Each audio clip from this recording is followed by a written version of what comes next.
The Trump administration is rescinding a Biden-era policy that required hospitals to provide emergency abortions to women whose health is in peril, regardless of state law. The guidance was issued to hospitals in 2022, weeks after the Supreme Court overturned Roe v. Wade in an effort to preserve abortion access for extreme cases. A reproductive emergency doesn't just happen to Democrats. It happens to Republicans. It happens to all women. And oftentimes they need abortion health care to save their lives or to save their fertility. My daughter desperately wanted a child, and we were on a trip in California, and I spent hours in an emergency room with her because she miscarried. And they gave her the health care that she needed to have at that moment. Women don't go to emergency rooms to get elective abortions. That's not where they go. They would be turned away at emergency rooms if they were getting an elective abortion. The only reason women go to emergency rooms because it is an emergency. They are bleeding. They are in danger. Their health is jeopardized.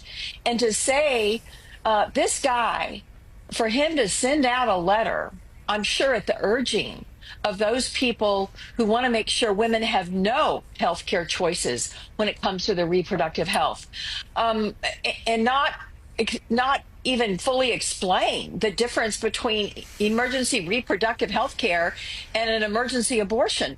I don't understand the difference. It's a distinction without a difference.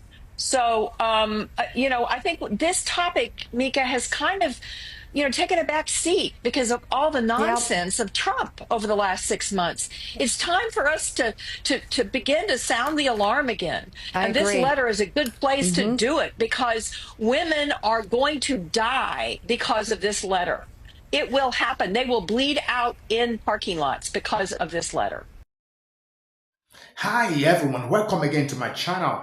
Thank you guys for all the love and the care, for all the subscribing and all the commenting. I want to start today with this and say thank you to you guys. I appreciate your love and your care. Today, there's another trending story that I want to share with you guys about President Trump signing an executive order. Women are no longer, before now, it looks like, women, the women doesn't have the right to abort their babies. They do not have the right to do some things. If you want to vote, let the vote come from a household. All of those things has been happening before now. There's been a build up to all of these things. Women in a household, the vote should come from a household, husband, wife and children. So the woman does not have the right to vote. The man there must be a representative from the house, and that should be the husband, the head of the family. Whatever the head of the family says, it's gonna be there. So woman does not have the right to go and vote. That was being built up. And later we hear woman cannot abort. Abortion is this blah blah blah. Let's go watch this couple of videos and I'll be right back so that we can talk about this. Is very interesting, though it is not funny, because President Trump has just signed an executive order. And I want us to watch this video so that we can talk about it after we watch this video. I'll be right back. Credits are given to our content in this video. Handmaid's Tale is coming for us all, and here's what you need to know. This executive order, signed on the 23rd, threatens all of women's financial independence. Essentially, their entire argument is that the Equal Credit Opportunity Act for Women that was passed in 1974 is actually discriminatory to white men. This executive order is intended to encourage meritocracy in a colorblind society, not race or sex-based favoritism. And they're going to be evaluating all pending proceedings under the Equal Credit Opportunity Act, which currently prevents leaders from discriminating against women based on their marital status. It prevents women from having to have a male co-signer. It essentially gives women financial freedom. Now, the executive order cannot change the law. This can only be done by an act of Congress. I do want to remind you that Republicans currently have a slight slight hold over Congress. They have 218 seats, whereas Democrats currently hold 215. This could go either way. And it will be up to independent federal agencies to abide by this executive order. This is exactly what we saw in the first episode of Handmaid's Tale, where it literally took away women's ability to have their own financial freedom. Keeping my ear to the story, so follow me for more updates. I got rid of Roe v. Wade. I'm the one that got rid of Roe v. Wade. I was able to do it, and I was very honored to do it. Do you believe in punishment for abortion? Yes or no, as a principle? The answer is that there has to be some form of punishment. For the woman? Yeah, there has to be some form. There, of course, remains a vital role for the federal government in protecting unborn life.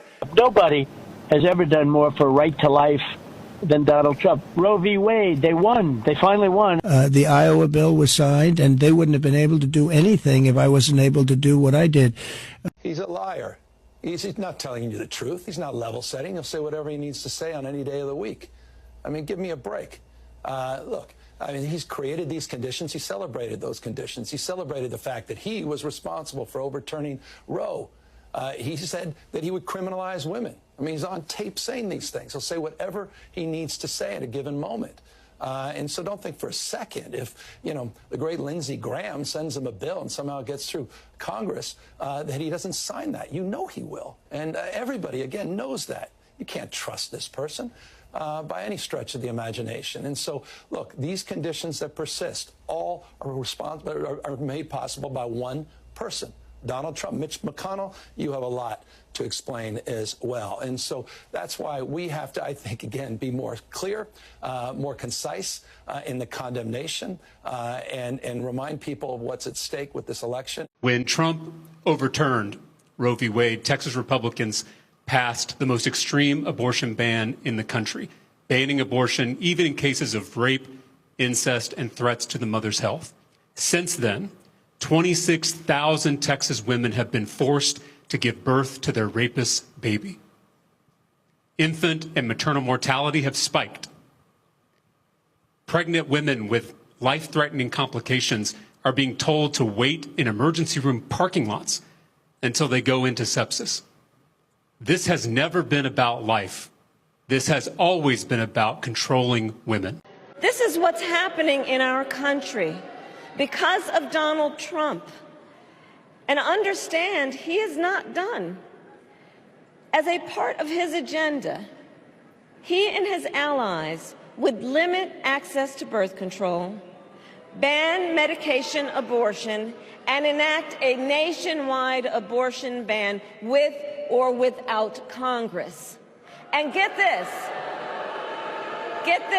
he plans to create a national anti-abortion coordinator and force states to report on women's miscarriages and abortions.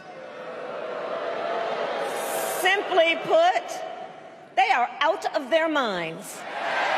We have breaking news that every single day, 134 women who get SA'd in states with total bans get pregnant. I need you to watch to the end if you're conservative, because what I'm going to say will actually surprise you. So we got this new analysis from a JAMA study published in January. So every day, 134 pregnancies in 134 women, some of whom may not want to be forced to give birth to their attacker's baby. They now have to leave their home or navigate ways to get the health care they need. And let me address the critics. These numbers are actually much higher because the vast majority of SAs are not reported. Also, what number is okay for you? Because for me, it's 0. Those women are forced to do this. About a child having to carry her parent's child. 134 of these every day. And they say this. It was an incredible thing because everybody wanted this. And don't forget, if one of those 134 pregnant survivors has to self-manage their abortion in their own state, here's what he has to say about that. There has to be some form of punishment. For the woman? Yeah. Okay, so now for my friends on the right. Is this too much for you? Is this the moment where you go, nope?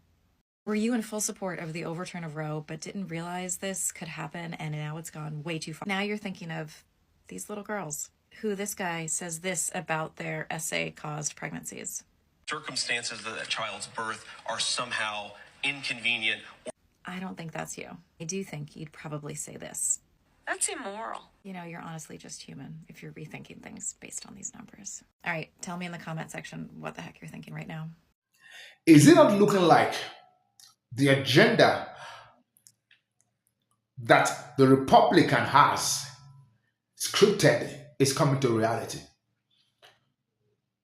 Or is it not? Maybe it's not Republican. Maybe it's Trump's administration. Maybe the Christian fanatics that are actually with him. They call them, Christian, evangelical, blah, blah, blah, blah. Who believe that women shouldn't commit abortion. So my question is, if someone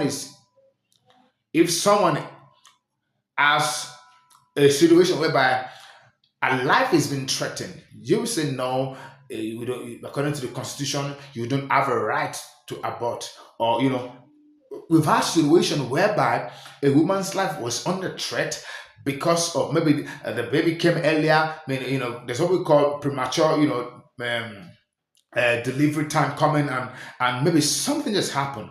Maybe the doctor saw some signs and said, "Woman, if you don't get rid of this, you're going to lose your life." And you see a law that says, don't ever